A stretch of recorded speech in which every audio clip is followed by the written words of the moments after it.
Let's move into our next segment, which is here's something you should know about Metro Atlanta. And I understand that you have a question for me. All right, so I'm going to go a little gentle on you with this first question. Okay.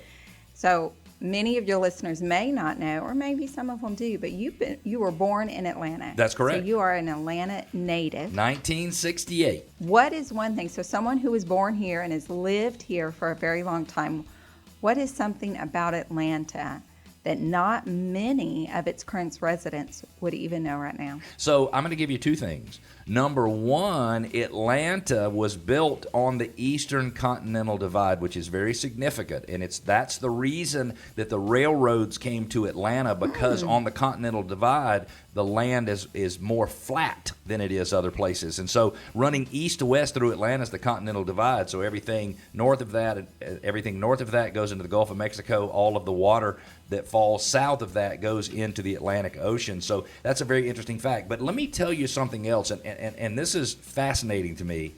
60 years ago, the city of Atlanta and the city of Birmingham were the same size. They each had about 500,000 residents.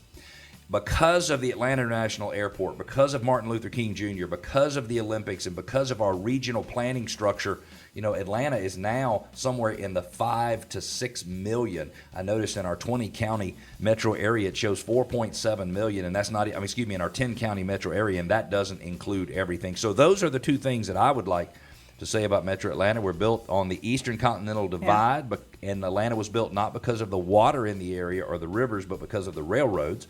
In fact, the original name for Atlanta was Terminus, not Atlanta.